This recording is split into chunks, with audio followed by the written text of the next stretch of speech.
Welcome everyone to a new episode of The Briefing, a podcast by The New Arab that provides crucial updates on major developments in the news cycle.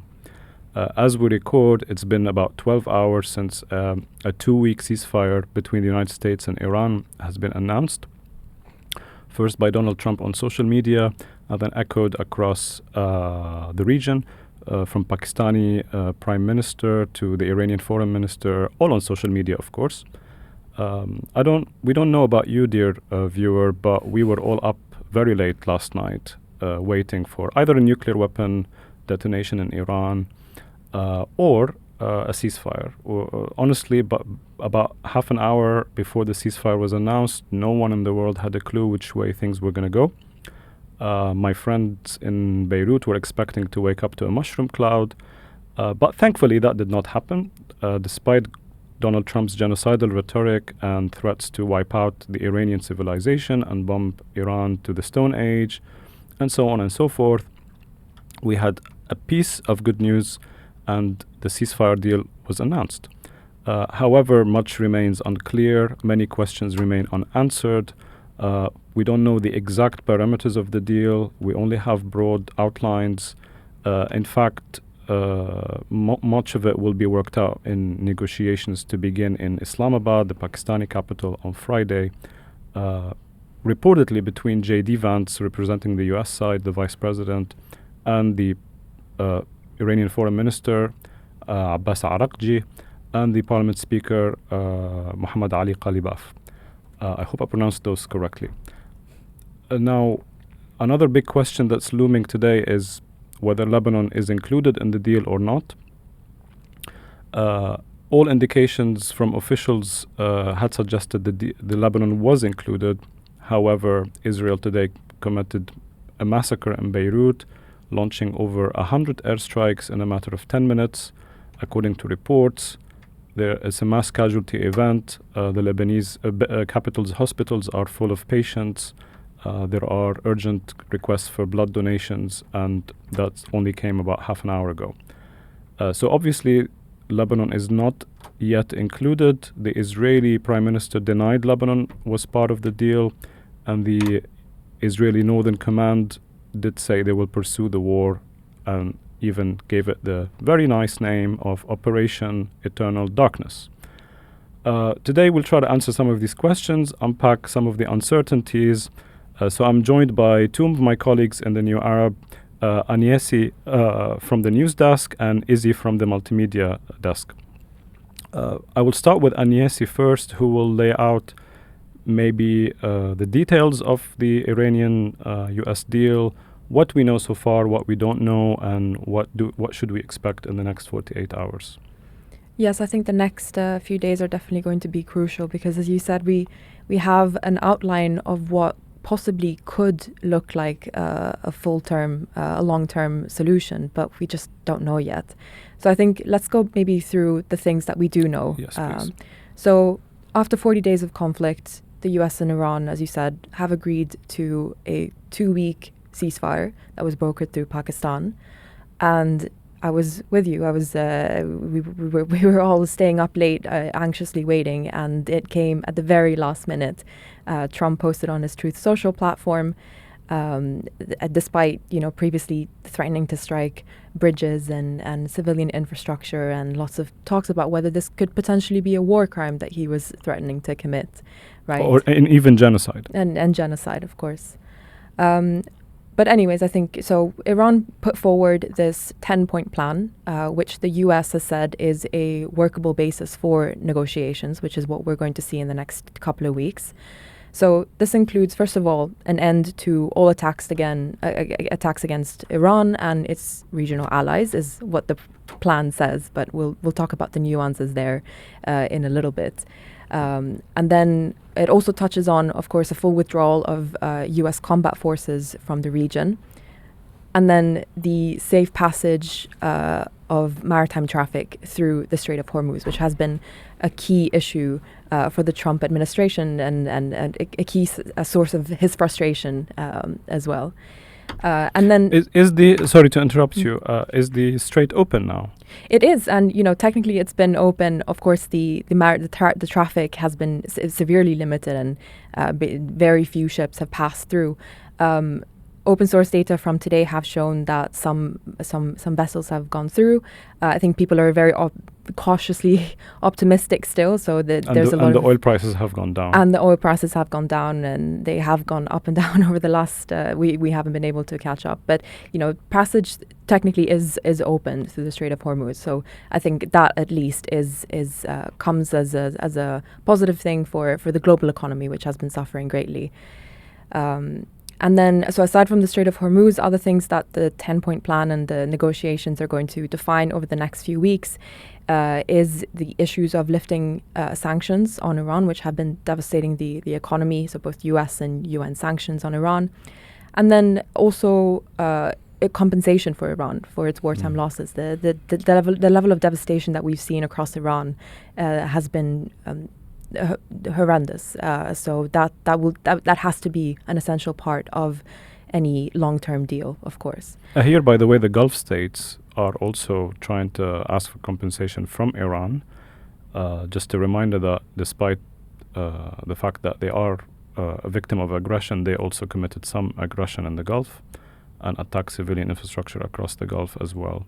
And I think there will be demands for compensation in the Gulf as well. But that's not part of the deal. That will probably potentially come later. Yeah, absolutely. But a key part of it as well. And then the other thing that I wanted to touch on with regards to the 10-point deal is obviously the nuclear issue. It's the main reason why the US went into this war in the first place, the threat of Iran's nuclear program. Can you here maybe perhaps remind us of the 12-day war last year? Yeah, it was. We had the same rhetoric. We had the same military objectives in June last year when the U.S. and Israel entered the war campaign against Iran. It was the same. Iran was days away from developing a nuclear weapon. It was also days away from developing a nuclear weapon. It has been days away for what decade? 2 decades. Yeah, it very much seems like it. Yeah. So it's the same. It's the same rhetoric. It's the same aims. Without any clear provisions as to what exactly it's going to look like in the long term.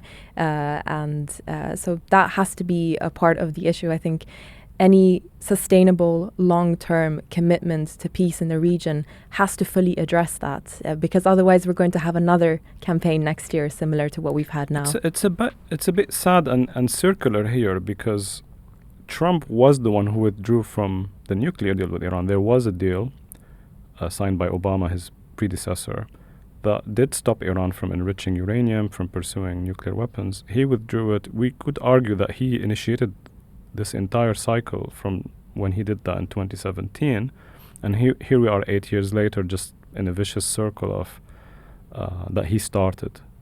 Correct me if I'm wrong. Yeah, no, absolutely. I agree with you. And we have something workable to work with, right? The JCPOA. We have a tangible solution there. It's whether the Trump administration is looking to come up with something like that again. Which I don't think is the case. I mean, I don't think there's an administration. I think it's just Donald Trump, potentially himself. It's very much a war of egos at this point. You've got Trump and Netanyahu, and yeah. Maybe this is a good place to ask Izzy about the role personalities play here. Did Trump secure the win he would have wanted? Was it enough to accept the ceasefire, wherever he could claim to have won here, in your opinion? Well, I think throughout this war, and something that Trump is very, very good at, is sort of perpetually framing this as a victory, no matter what's being said. This is the guy that has repeatedly threatened to obliterate Iran and then backtracked. He's said at points that peace talks were going on with Iran and they were going well, they were productive, and then Iran seemingly had no knowledge of said peace talks. I think, this represents a Trump administration that is incredibly disordered, based on individualistic egomaniacs, a very kind of mishmash a mishmash of people in his administration that are calling the shots. We see Steve Witkoff and Jared Kushner, the Chuckle brothers of the Middle East, who seem to have failed on progressing any talks meaningfully with Iran. We see Pete Hegseth at the helm of the US military. This is former TV anchor, if people are not familiar with that. And this is a man that has infidel tattooed on his arm. This is a man that is routinely employing all kinds of fundamentalist Christian preachers to come into the White House and reaffirm the message that the US is doing this to save the Jews from the evil Persians, and that this, there's been end times theology, Armageddon theology, kind of pushed throughout this war. The Trump administration is all over the place. And I think a lot of people now, including the Iranians, including Pakistan, are looking to J.D. Vance, the vice president, to kind of steer the ship through this period of negotiations. The issue with J.D. Vance, of course, is that he never wanted to get involved in this war in the first place, which obviously underpins people's kind of willingness to go towards him. They think he might be more moderate. They think, unlike Trump, he probably won't go off on the same... if J.D. Vance is a moderate, that is, he's not... I think that goes to show what we're working with at the moment. Absolutely. But yeah, sort of all eyes are looking to J.D. Vance. Something I did think was interesting is the New York Times posted this... They published this story about from inside the Situation Room when kind of Netanyahu initially did this grand pitch to Donald Trump about this war. Donald Trump actually, he didn't sit at the seat where the president is supposed to sit. He sat on the side and kind of let just Netanyahu speak at Susie Wiles and all these people. And ultimately, this culminated in what we've seen over the past 41 days. But shows you who's in charge, really, here. Yeah. But J.D. Vance wasn't even there. He was in Azerbaijan. And I think what's interesting with J.D. Vance is he's kind of trying to fulfill this role as the vice president of this maximalist president, Donald Trump, that is waging wars across the world, but then simultaneously trying to placate an electorate that is more and more unhappy with what Trump is doing. Including his base in MAGA. Yeah. And he's kind of trying to sort of keep himself at arm's length away from the sort of the craziness of Donald Trump, but also fulfilling his role as, a vital cog in this administration. So a lot has been already mentioned throughout the 41 period of this war about how Trump made this decision without preparation, without consulting allies, without even predicting that the Iranians would close off the Strait of Hormuz. And would it be correct to say that from last night, nothing really strategically different from last week? So there's no material reason for the ceasefire. It's just that he put out enough escalatory rhetoric that he could claim that Iran is scared of his threats. Would that be accurate, or has something strategically changed within the last 2 weeks that would have indeed forced Iran to accept the deal? I don't think Donald Trump has ever had a clear strategy on what he's doing. I think we've seen this time and time again. I think, if anything, these reversals, these delays, these backtracking of these kind of grand...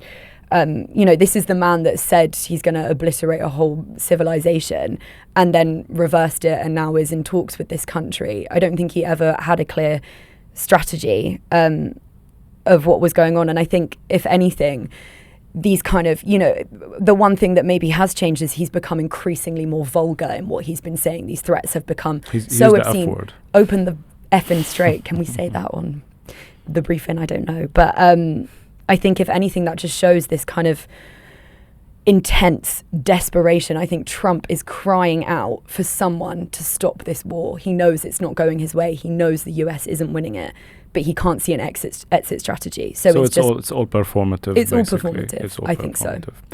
Maybe I want to go back to Agnesi a bit, just to talk about what should we expect from the negotiations on Friday in Islamabad.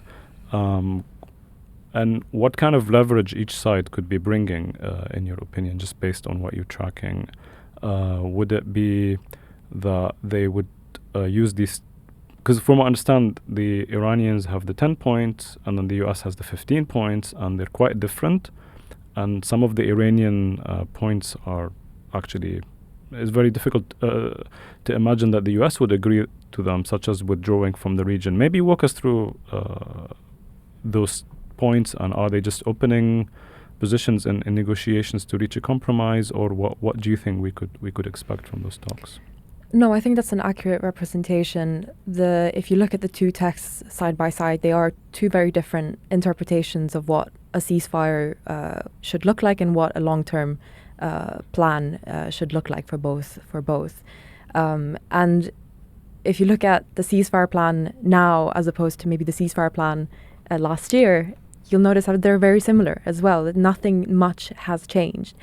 And yet we're back into the situation, which makes you think that there are still really wide gaps between Washington and Tehran. But I think now that what's changed is that Iran has learned the lesson from last time, because last time the negotiations were used to buy time, to trick Iran, and now the Iranians are clearly saying we will not agree to just a ceasefire. It needs to be a comprehensive deal that will have probably regional guarantors, maybe involvement from the Gulf state or China. This is what will be different, in my opinion. It can't be the same thing, because that would mean America and Israel would go regroup and then resume the war at the time of their choosing. Correct me if I'm wrong. Yeah, no, absolutely. And I think we'll just need to flesh that out a little bit more, because we need to have those concrete terms so that this doesn't happen again. But in terms of what we have at the moment to negotiate, I'm just generally very pessimistic as a person. 2 weeks, 2 weeks. I wonder why. you get to this point where you cover the Middle East for so many years. 2 weeks is just not enough time. Yeah. It's impossible. We have vague frameworks at the moment, and we're really going to be in a race against time to get the gaps to but close. we could see an extension. So we could see an extension. It's possible that they would just extend the 2 weeks into another 2 weeks without Absolutely. reaching a deal. We've seen that before in probably Gaza and previous rounds of fighting in Lebanon. We could also see confidence building measures, small little measures during those 2 weeks without committing to a fuller. Other than extension of the 2 weeks, we could see something like what you were alluding to, some financial relief to Iran, sanctions, or some form of revenue from the Hormuz crossing. Trump today did not dismiss it. He said, "Yeah, but we'd want to be part of that Hormuz revenue generation." So it could be anything, and with this very unpredictable president, you could see something completely out of the norms, as part of the deal, which no other president would accept. Could you speak a little bit to the Iranian, maybe, do you believe what Trump says, that there is a new regime? He claims, in their language, they're starting to say there's a new regime. I think, obviously, it's to sell the idea that we have changed the regime and we didn't back out from that. But in your opinion, what has changed in Iranian governance based on what you've been reading or tracking? Yeah, and regime change was one of the war aims at the beginning. So they kind of have to say that there has been regime change in Iran. I mean, it's no question that the senior leadership in Iran has been decapitated. Mm-hmm.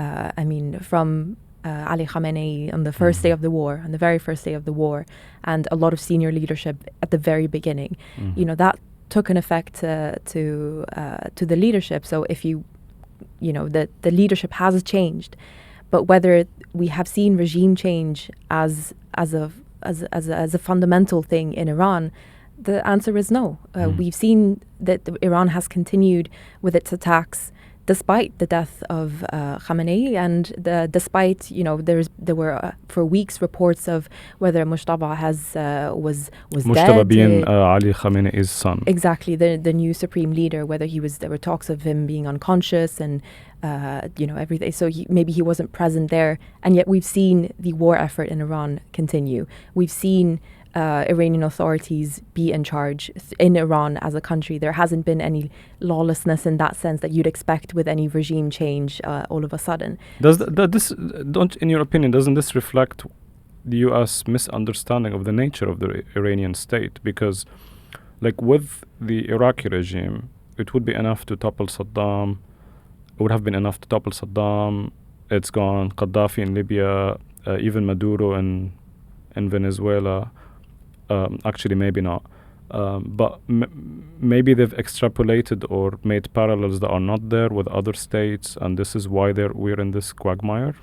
Maybe, yeah. I mean, I think it's been interesting the last few weeks seeing how it very much seems like Trump has been isolated. And I think it's very much, when you're on social media and you get the algorithms to what the algorithm pushes what you want to see. And I think that's been very much the case with the Trump administration. I think his administration has been so close-knit and so loyalist to Trump that I think it's actually endangered the war effort for the US, if you want to just talk about the US like that, because he's been so closed off that maybe he does genuinely believe that there's been regime change in Iran. Maybe he does believe that the nuclear capacities in Iran have been decimated to a point of no return, because he's surrounded by this bubble, if you wish. So they create an alternate reality where they live they believe their own facts. But however, war has a funny way of shattering bubbles, and this is perhaps what we're seeing. So this is a good time to ask Izzy about the U.S. side of things, now that you mentioned the alternate reality in which Donald Trump lives, and that doesn't translate into necessarily facts on the ground outside of the Oval Office. Izzy, hi Izzy. Yeah. Hello. Yeah. Well, yeah, I think that it does kind of represent this toddler-like view of how to instigate regime change. It's incredibly reductive, and as we've said, it lacked any clear strategy.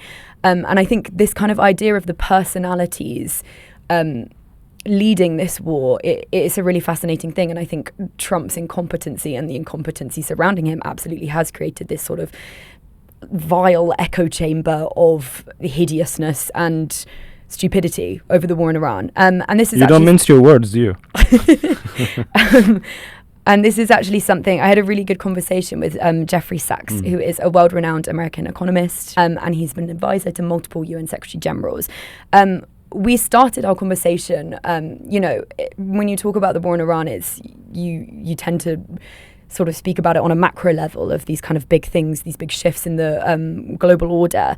But it was really interesting kind of understanding from him his analysis of what kind of traits within both Netanyahu and Trump, how they are informing this war. And yeah, so this is my conversation with Jeffrey Sachs about all things the war in Iran. Tapping into the psyche of Donald Trump, of what to him will he view as a victory when we've seen complete devastation across civilians, we've seen his military battered, his economy battered, and how could he twist this to the world as a win for the US?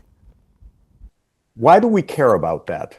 He needs to stop an illegal war. Did we have to give Hitler a win? He needs to stop. He's a psychopath. So he will escalate until he's satisfied that he has, quote, won. And that is the dangerous escalation ladder that we're on right now. He tells another country of 100 million people, I will pick your leader. You must surrender. I will control you. You must surrender now. You must cry uncle, is what he said yesterday. The man's a psychopath. He needs to be stopped. Maybe a psychiatrist would have some good ideas about how to stop him. But from a political level, grown-up politicians need to start talking about the truth, not the bullshit, that they're using every day. European politicians, pathetic, one after another, except for Pedro Sanchez. Everyone trying to suck up to Donald Trump. Enough. Let's tell the truth. We can't have wars like this. They have to stop. Have we seen in some way the Israelification of the American doctrine with reference to a kind of shared willingness to commit mass atrocities and war crimes? That's a good way to put it.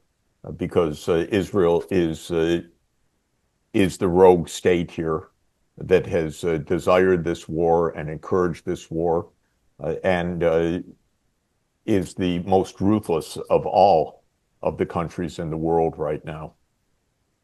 It comes from a completely twisted ideology that you must kill or be killed. This is the belief of the Israeli leaders. For some, it's a kind of secular belief, their reading of history. For others, it's a religious view that God has commanded them to take the land and make it exclusively Zionist. There are a lot of crazy people involved in this in Israel. Netanyahu, Ben-Gvir, Smotrich, and many, many others. You see them every day parading in their viciousness, their violence, and Israel's involved in wars across the region. So the Israelification of American policy is a very good phrase. America has its own capacity for viciousness, no doubt. It's killed a lot of people, but the brutality of this definitely has an Israeli feel to it, and even a provocation to it. I think what's interesting is from researching you and what you've said recently about the war in Iran, you've referred to BRICS as a beacon of hope against Israel and the US aggression. You've said that this war will only end if global revulsion at the US and Israel forces them to stop. Haven't we seen that, with this kind of all-out violence and aggression towards the Middle East, that no one can really force the US and Israel's hand? It may be true. It may be true. I don't know whether what I'm recommending is enough, but I am recommending that the three power peers of Donald Trump, the leaders of Russia, China, and India, in unison tell him that this is not tenable, that it would lead the world to world war, that he cannot do this, that he has to stop. I don't know if it's enough. It could be. It comes also back to your psychological issue. It's not a win, but it is Trump's peers. And he doesn't want to be excluded from the big boys club. He doesn't want to be viewed as a nutcase by his peers. He craves approval. He thinks he gets it by killing other people, which is not the case. But he's also desperate, as we're saying, and maybe these three leaders speaking together to him privately, Donald, you cannot do this, could make a difference. I don't guarantee it at all. I don't have other alternatives. I don't really want to have an outright war with China, with Russia, to stop this. But I do want to try for political leaders in this world to speak honestly. They do not right now. They're afraid of Trump. They're afraid. So, but they have a responsibility also to humanity. So if they're afraid, they should call their peers so that they're not alone. And a group could raise their voice and say, this is wrong, and have a counterweight to Trump's dominance of the media right now. And kind of following on from that, I know it might sort of feel like speculation in such a dire situation, but could you talk me through what the process, say these countries come together and try and persuade Trump to end this war he's waging, what would the process after that look like? I think that there could be an actual peace, and the actual peace is that several components that are at the root cause, not of Trump's mental illness, but are the root cause of the regional crisis, are attended to. First, Israel needs to be put in its place, period. And its place, if it's going to survive at all, is within the borders of the 4th of June, 1967. So if there's going to be a state of Israel as as the state that they want, a theocratic state, it has to learn to live within its borders now. This idea that it can attack any country with impunity because the United States stands with it is why we are at the brink of World War III. So the first point is Israel needs to get the heck out of Lebanon, of Syria, of Gaza, of the West Bank. It needs to go back to its borders. This is key to peace. Second, these military bases on Iran's borders need to be under the sovereign control of those neighboring countries, not the United States, because twice now in the last year, Iran has been brutally attacked, even during negotiations both times, by the United States, which is clearly out of control as well. Third, based on that, there can be an end to the actual fighting. The Strait of Hormuz can open. And based on the existence of a state of Palestine, where the United States drops its veto to the state of Palestine, Iran ends support for any militant groups, because that's also a basis of insecurity in the region. Understandable, these groups are defending themselves. Hezbollah is defending the Lebanese Shia from repeated invasions by the United States, by Israel, supported by the United States, and by Christian murder groups that have attacked in the past.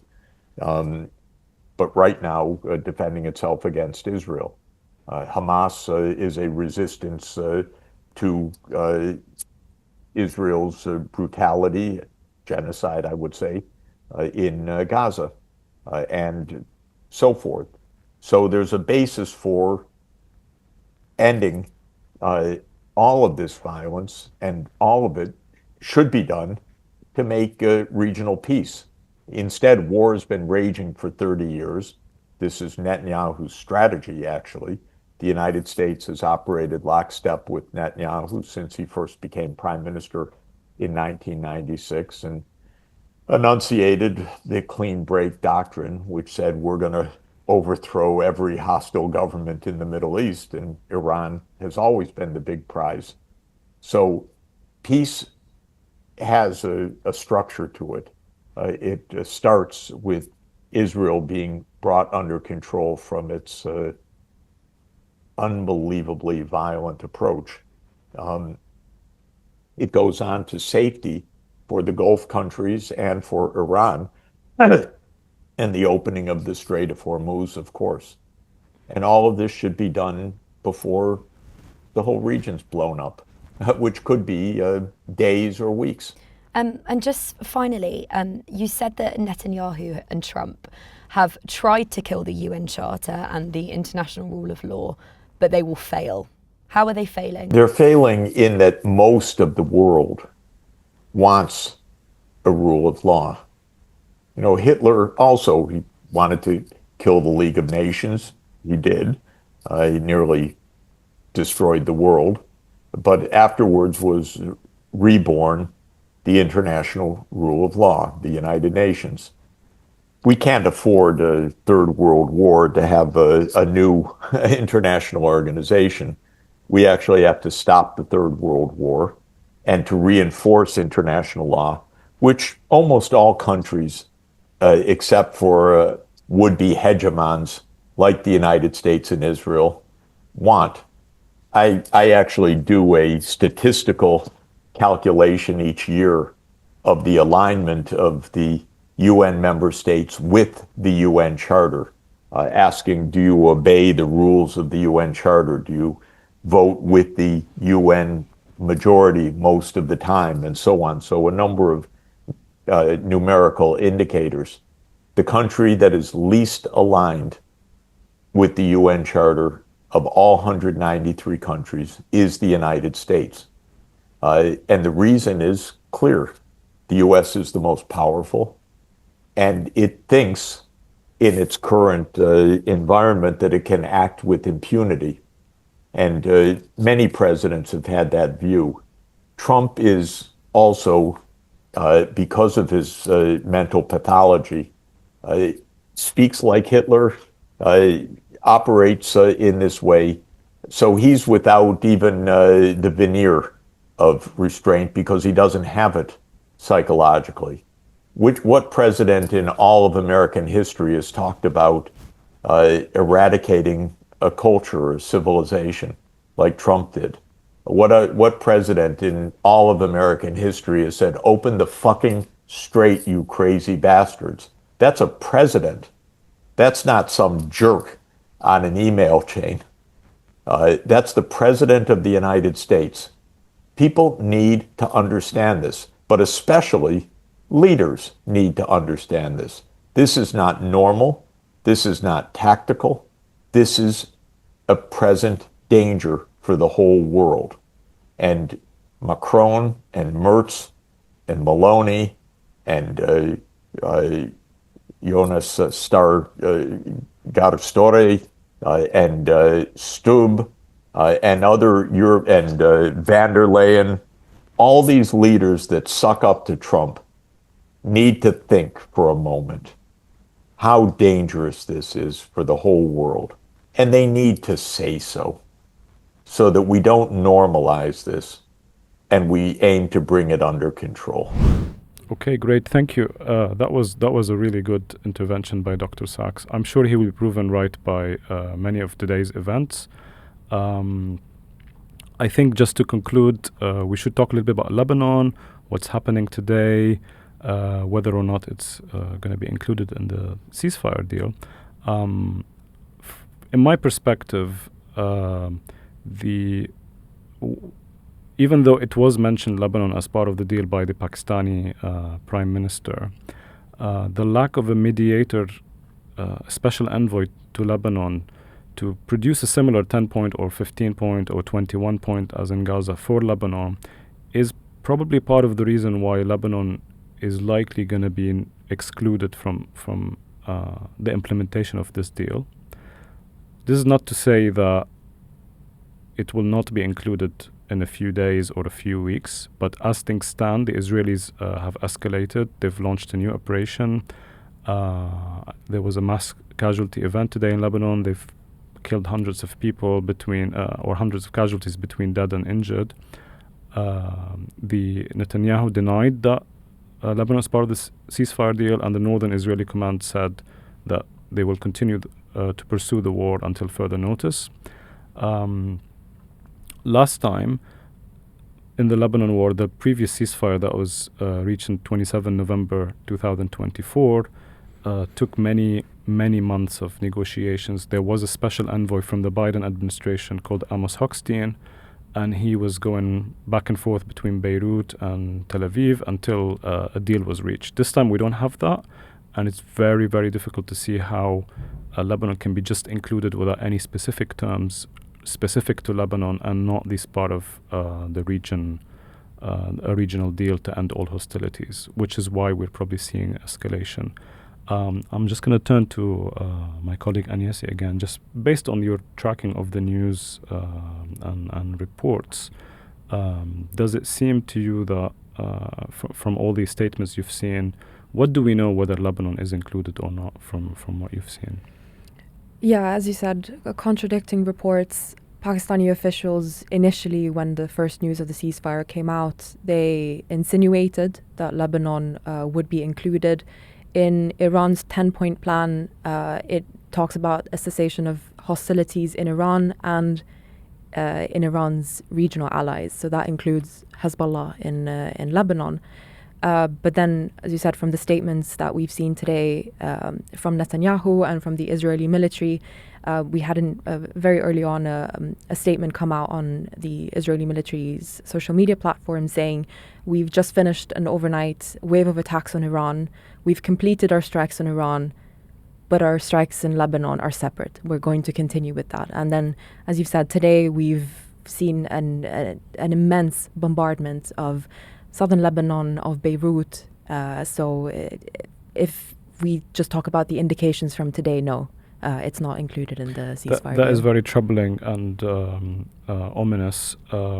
I can see an update here that the Iranians have threatened to pull out actually of the deal in case Israel continues to bomb Lebanon. So it's clear to me that the war in Lebanon will be used as leverage by all sides in the coming negotiation in Islamabad.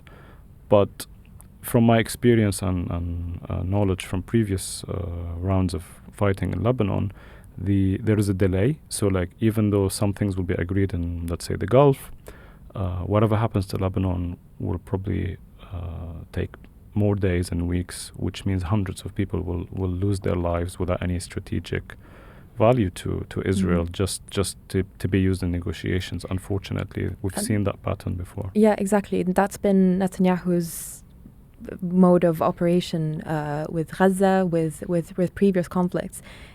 He's really taking, to put it really bleakly, he's making the most out of it. He knows that Trump is now in the negotiations phase and he wants a ceasefire. And if with Iran threatening to pull out of the ceasefire if Lebanon continues to be bombed, that's not something that Trump wants. And Netanyahu knows that. He knows that he's got a limited time now before eventually, hopefully, we do have Lebanon included in the ceasefire. And so what we've seen today is probably what's going to happen until we get to that point, which might be a few days away, a few weeks away. We don't know. He's really taking the most out of it. And that's been Netanyahu's mode of operation with Gaza. When we were close to negotiations, it was just bombardment full on without hesitation. It's perhaps he's trying to say this is my backyard and I don't need to listen to the US on this.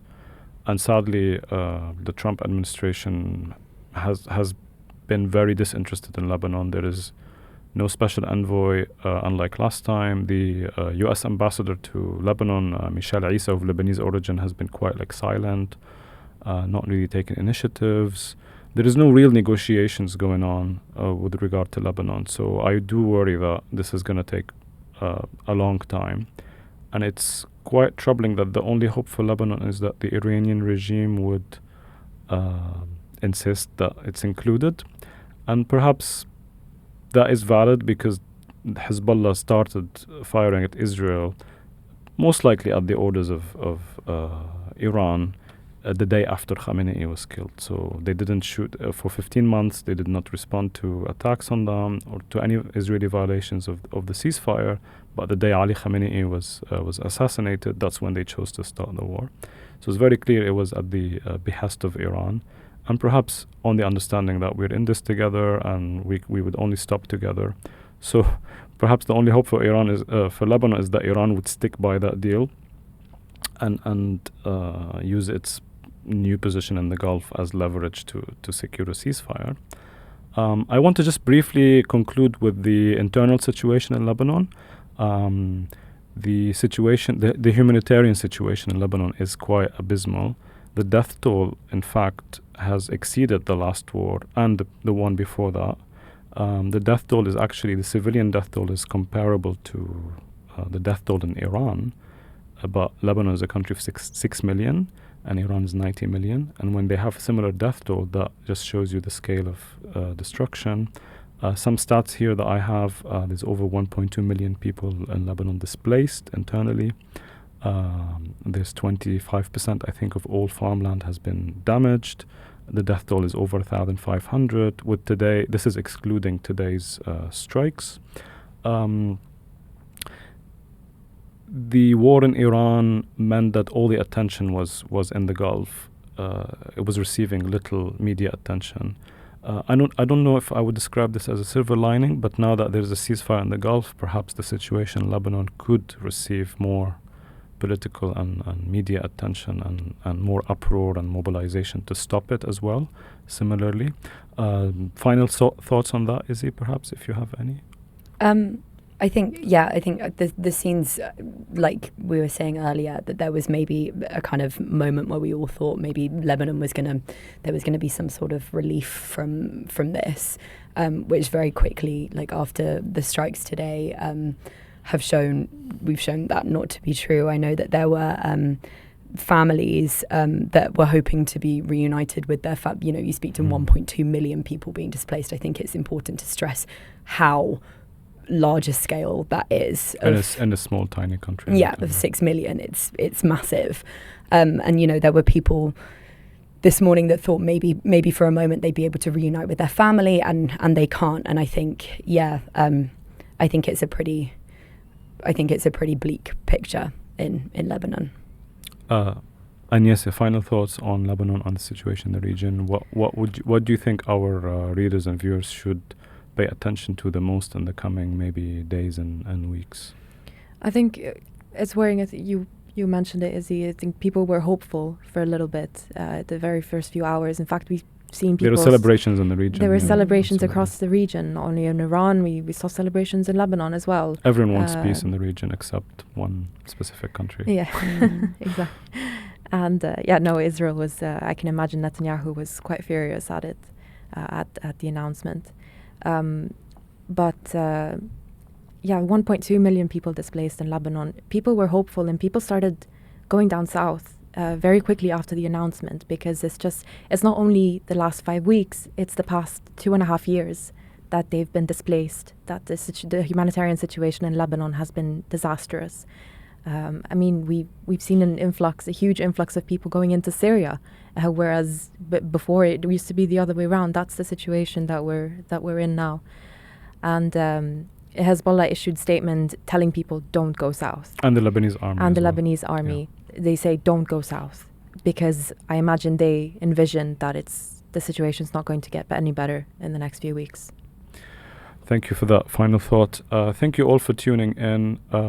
We will be here with you. Please check our website, our social media platforms. We have 24/7 news coverage, analysis, opinion. Don't forget to follow us wherever your favorite platform is. And thank you for tuning in.